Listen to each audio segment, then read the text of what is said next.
The Lord works in mysterious ways. Don't he now? Welcome, huge movie fanatic Nate, stopping on by. This time I'm coming your way for, you guessed it, another one of my famed movie/Blu-ray reviews. So much to my delight, in November of 2024, the Criterion collection put out this movie that, as we'll get into, I first discovered sometime in the mid-90s on 4K and Blu-ray disc. Very, very excited, and was very, very nice of them, or just coincidentally the year that Barnes & Noble and I think Amazon and possibly other outlets do a 50% off Criterion sale. I never buy Criterion releases unless it's 50% off Criterion sales, so I was actually able to snag this, in the release month because it happened to be 50% off Criterion sale. And what I've been doing recently during the Criterion sales is, you could get the Blu-ray for $20 or the 4K and Blu-ray for $25. So lately I've been opting to pay the extra $5 and kind of future-proof my Criterion releases, and just in case I ever do happen to end up with 4K TV and a 4K player, that way with some of these releases I have them future-proofed, so I don't have to potentially buy the 4K later on if I ever do get into 4K. I don't have any plans anytime soon to get into 4K. It's kind of something I don't want to do until I have to, kind of a situation. But I just thought for an extra $5 per title, it's kind of just makes sense to do. So without further ado, I'm coming your way to review the movie and the recently released 4K and Blu-ray combo pack of Paper Moon. Da da da da da da da da da da da da da da da da.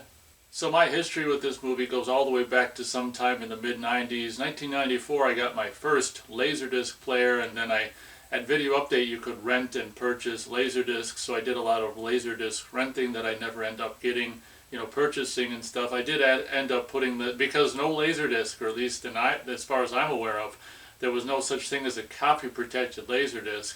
It was the perfect format to record on a VHS if you didn't feel if you liked the movie but didn't like the movie enough to get to buy the Laserdisc. I could just simply record any Laserdisc onto a VHS, and I may have done that in the 90s, and I may not have done that in the 90s. I can't remember. It's up for debate.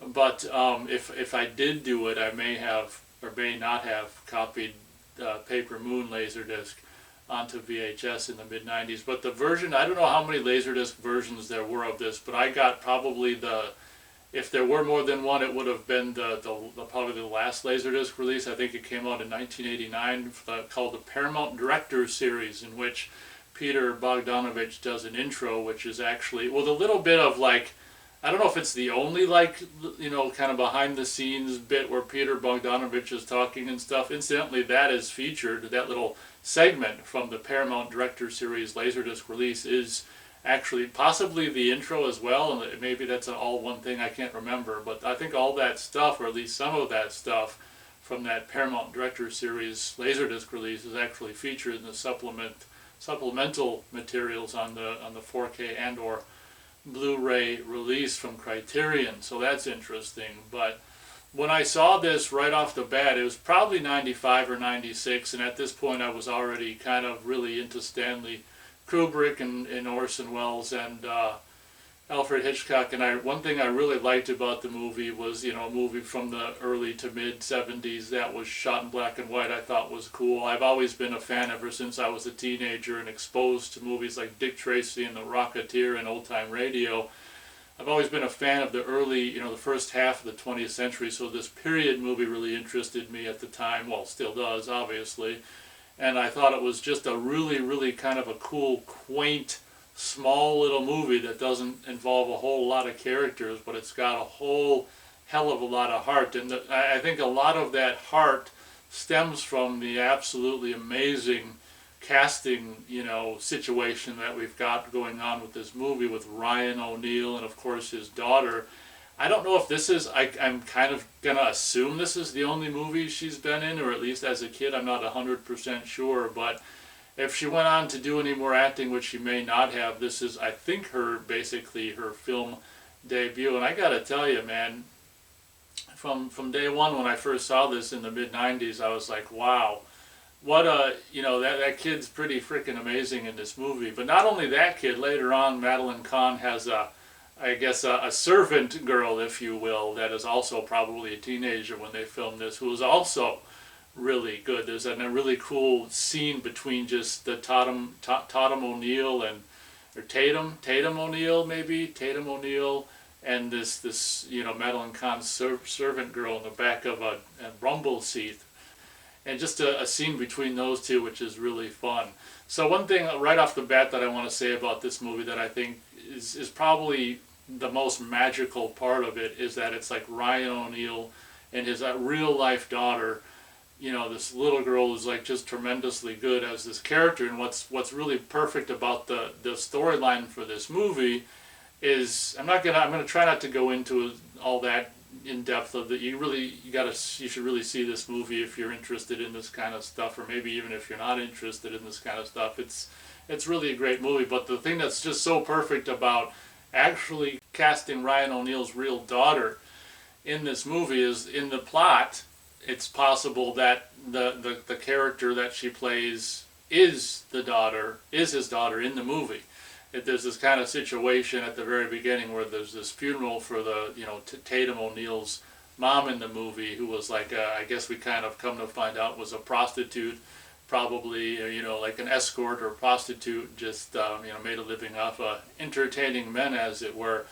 So it's and of course she had previously entertained the Ryan O'Neal character, so it's perfectly possible that the Tatum O'Neal character is Ryan O'Neal character's daughter, which is interesting because, as it's described a couple times, they've got a similar jawline. So that not only just the casting of Ryan O'Neal and his real life daughter to be in this movie is magical, but what a great way to have that plot point of it potentially being his, the character that he's playing.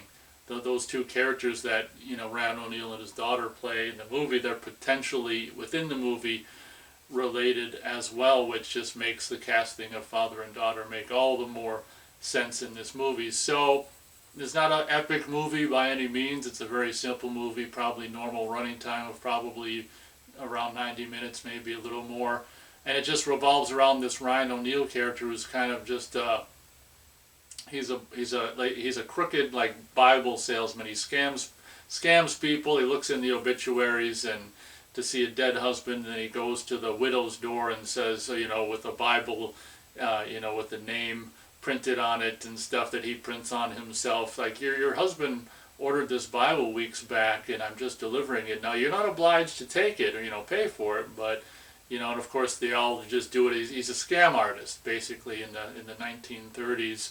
Kind of depression era 1930s, somewhere in the South or something, and he's just this scam artist who makes a living just scamming people, pretending selling these Bibles, pretending that it's really kind of nasty what he's doing. Of course, what scam artists are nasty. And then he comes across, I guess he finds out it's a really small town that he lives in, so I think he's just about to head out of town and go somewhere and maybe, move somewhere else for good, and he just happens to get wind of this funeral for this woman that he used to, presumably, this movie's rated, I think, PG. It's not rated G, is it? Probably PG or something, so everything is inferred or whatever, but yeah, a former customer of this loose woman, if you will, and the mother of this now orphan Addie Loggins, and which is Tatum O'Neal's character, and everyone so he just on his way out of town, he goes to the funeral of this loose woman, the mother of Addie Loggins, and the only kin she's had, and now Addie Loggins is an orphan, so he's kind of pressured into taking Addie Loggins to, since he's going the way of I think the direction that the Addie Loggins' aunt is located in Missouri, is it? If it's not, forgive me, but if it is, it is. He's going that way anyway, so take this girl along, and what he does, of course, I won't do a beat by beat, but instantly he actually makes some money off her and intends to put her on a train and just get her out of his hair, and intends to put her on a train to the aunt, and I can't remember why that doesn't end up happening. Oh, because the little girl, he used the little girl to get $200 from the brother, I think, of the guy who, I guess, got in a car accident with Addie Loggins', loose mother and killed her, I guess responsible for her death or whatever, and he kind of blackmailed his well-off businessman brother into giving him $200, and once the Addie Loggins heard all of that, and she kind of demands the money because it's hers. If you're not my father, then give me the money, and she kind of blackmails, which is more of an indication of the fact that incidentally, when I watched this movie, I kind of just assumed that the Addie Loggins character is the biological daughter of the Ryan O'Neal character. That's kind of how I watch this movie. It just like this is probably before DNA tests and all that, so they'll never necessarily know for sure, but perhaps as the movie wears on, it's something that's really never spoken, but I think as a viewer, and I can't imagine I'm the only one who thinks the same way as the movie wears on, that as much as the Ryan O'Neal character would maybe protest and "you're not my daughter" or whatever, just because two people meet in a bar room doesn't mean I'm your pa. But I think, the way I watch the movie is that definitely he is, particularly because they both have the same jaw. But she basically blackmails him into, giving her the money, which he already spent on tires and stuff to get, so he could drive to St. Louis. Was it St. Louis? Well, that is Missouri, isn't it? Yeah, same place. That's where Addie Loggins' aunt lives. So it's kind of this interesting, setup. And incidentally, I do find the first half of this movie to be much stronger than the last half. The last half, I find, the first half is really, really fun and just pulls you in instantly. And unfortunately, you can't, I guess you can't keep that same amazing momentum up maybe necessarily the whole movie. And I'm not going to fault them for having maybe a not as stellar last half. I mean, you can't, a movie has to, it doesn't have to, but I mean, it's perfectly understandable that a movie's going to evolve over its running time or whatever. So as much as I don't, love the last half of this movie as much as I love the first half, yes, there's still just the fact that the first half is so great is, such a big reason that I hold this movie in really, really high regards. For me, the part that on repeat viewings isn't that amazing to watch on repeat viewings, of course, is Ryan O'Neal ends up meeting up with the Madeline Kahn character. I won't go in too much into that, but she's kind of a buxom beauty that he's, adult men, have urges, or adult heterosexual men have urges, and for a particular kind of woman, and she's that particular kind of woman. But the on repeat viewings, the antics that are that the Addie Loggins character and the whatever servant girl of the Madeline Kahn character go through to get rid of the Madeline Kahn character on repeat viewings is a little tiresome to watch when you watch this movie repeatedly or whatever. Incidentally, I don't really watch it that often or whatever. I think I watched it a couple times. I watched it, this Blu-ray, I watched it myself and then showed Mom and Beth. Beth, I think, had seen it, but, Mom hadn't seen it. If she'd seen it, she hadn't seen it for a long time, so we kind of all gathered together and watched it once. So I've seen the Blu-ray twice recently, but what I was going to say earlier and got sidetracked is that this is right around the time when I was really hardcore into Stanley Kubrick movies, Orson Welles, and Alfred Hitchcock movies and stuff. So one thing that I really, really instantly liked about Paper Moon when I saw it was its visual style. Really kind of wide lenses, static, locked off, just a lot of these static wide lenses shots of things, and the black and white even made it even better. So even as a teenager in the mid-90s when I first saw this, I really, really liked instantly the film's visual style. I think that'll more or less do it for my review of this movie. In my opinion, first half a lot stronger than the second half. The second half, it gets, I guess, a little, maybe the reason I'm not so crazy about the second half is because maybe it gets a little dark and stuff. But as I said, I'm not going to fault the movie for, just doing its thing and, going where it wants to go or whatever. But, yeah, the star rating, I don't think it's necessarily this high, but just because of the absolutely, just time capsule of, just filming this at the exact right time when Ryan O'Neal is his age, when Tatum O'Neal is her age, and just the stupendous performances from not only Tatum O'Neal, but that teenage girl who played Madeline Kahn's, servant girl. Because those really, really great performances from the youth in this movie, I'm going to go 4 stars out of 4 stars for Paper Moon. I mean, it's probably that good anyway, but, in my opinion, the not possibly as strong second half maybe would have made this normally maybe 3.5 out of 4 stars, but just the fact that it's such a quaint little movie with obviously, period, songs from the time. I don't think there's any score. It's kind of like a Woody Allen movie where there's no film score, but it's just like the period songs from the 30s adorn this movie, which of course makes it all the more amazing in my opinion because I love, pretty much everything from the first half of the 20th century, the 20s, the 30s, the 40s, just the music, the fashions, the cars, the movies, just, the architecture, all this and that. So this movie obviously just shines with all that. And it is a little bit of a bummer that I guess they filmed it in the winter and, sometimes when they're driving around in their convertible, you can see breath coming out of their mouths and it's just like, oh man, they're probably freezing their asses off or whatever. But a highly recommended movie. I don't know what you'd really even call this. It's probably a drama that's funny or whatever. I'd say if you were going to put this into a genre, I guess maybe it's I wouldn't call it a comedy. I think it's first and foremost just like a drama with a drama / comedy, a drama with humorous elements. But yeah, it's a movie that's been with me for I guess close to 30 years. So it's really cool. It's something that I never owned until I got a previously viewed DVD years and years and years ago, and now thanks to Criterion. I think it's been on Blu-ray before, but I never had any interest in getting the Blu-ray until Criterion put it on 4K and or Blu-ray. So on to that review.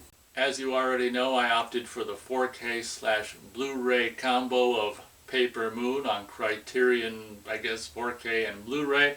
At this point, I only have a Blu-ray player, so obviously my review will be only for the Blu-ray. As we can see on the back here are your 4K / Blu-ray special edition features. I'm not going to read all this stuff. You can pause and read if you want to. Obviously, it's a new 4K digital restoration with uncompressed monaural soundtrack. And you can pretty much read all this other stuff by pausing it if you want to.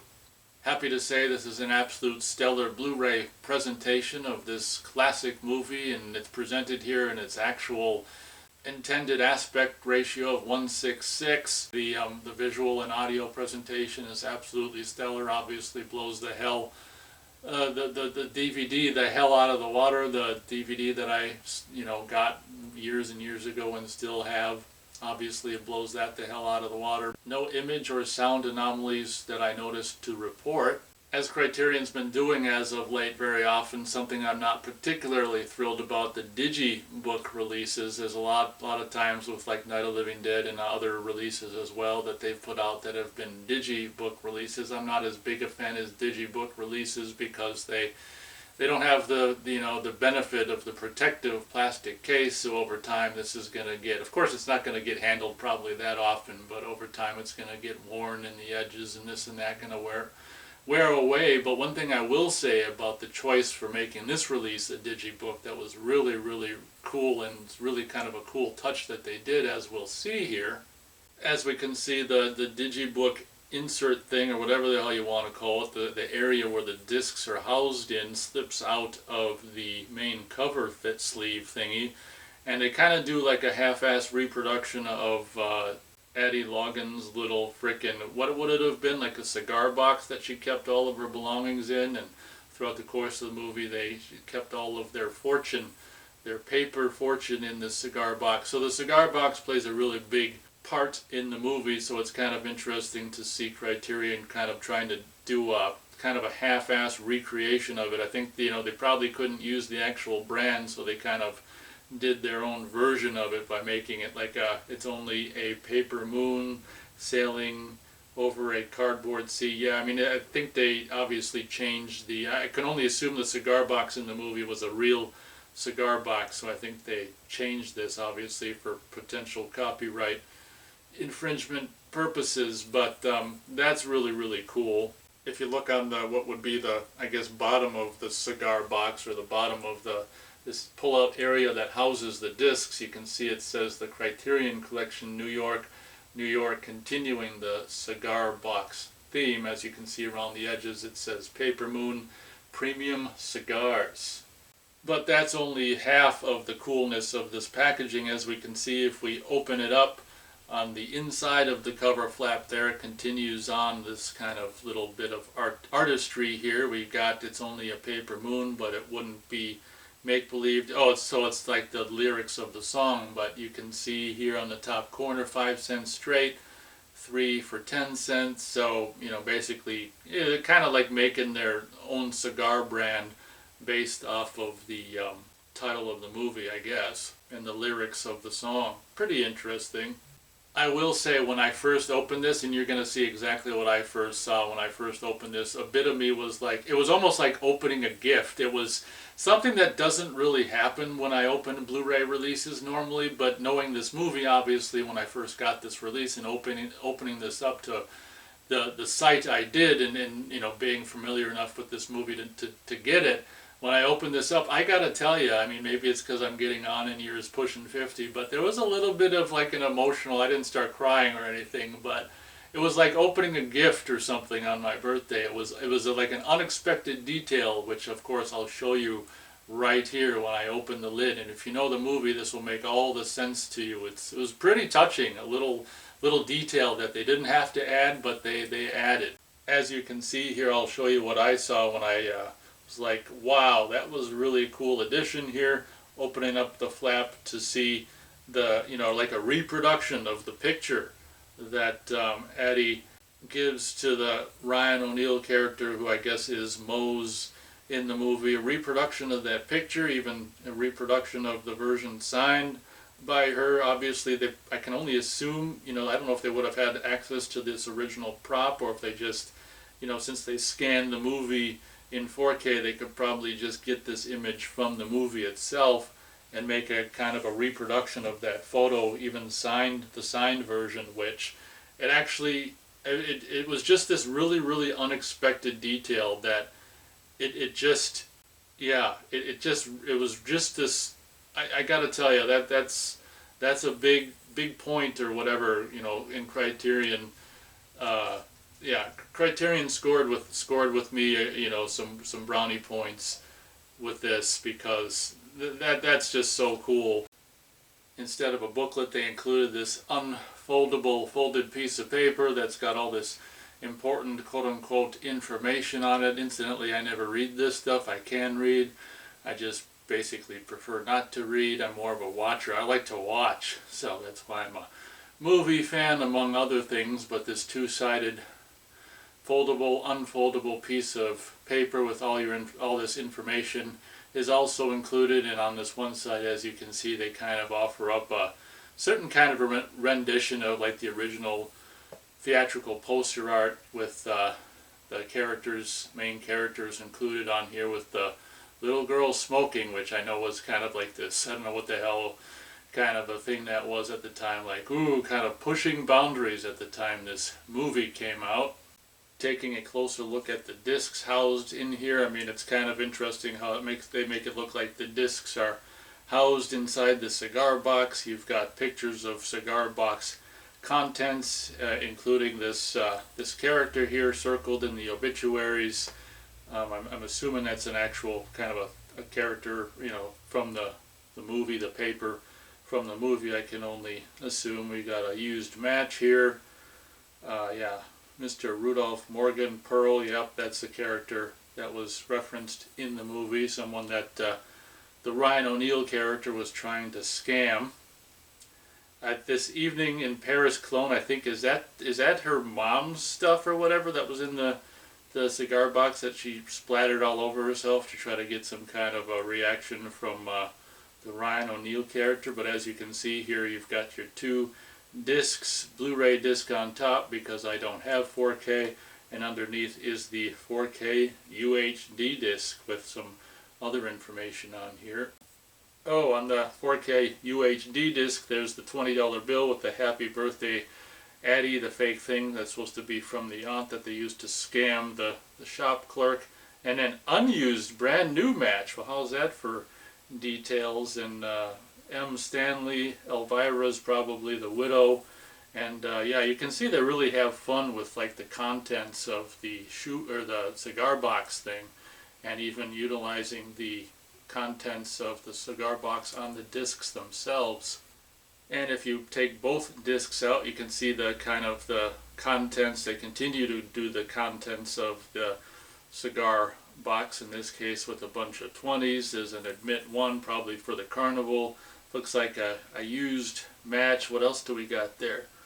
Some sweets for the sweet. Oh, that's the note that they gave the hotel clerk. It even says Exchange Hotel on the letterhead thing there. We can also see another ticket for admit one, maybe a movie or maybe a carnival. And there's also the picture of Eddie Loggins and her loose deceased mother. Well, she's not deceased in the photo, she's deceased after the photo was taken at some point. I think it's safe to say, because of the nature of the movie and the details that are featured within the movie, Criterion was able to go kind of the extra mile in this release and really kind of personalize the packaging to really fit the feel and the style, or the motif, or whatever the hell you want to call it, of the movie, by having like the actual Blu-ray and 4K UHD case being so much kind of molded after Eddie Loggins' little cigar box is really a cool detail. And like I say, normally I don't go in for the digibook kind of thing, but I think in this case, I mean, it was really cool what they did with the whole digibook layout. So I guess that pretty much does it for this movie / Blu-ray review. Highly recommended movie and highly recommended Blu-ray. I can only assume that the 4K UHD disc probably also looks amazing. Perhaps someday I'll be able to see it, perhaps someday I won't. Guess that pretty much does it for this review. Thanks so much for watching. Hope you guys enjoyed. And as always, we'll catch you on the next video.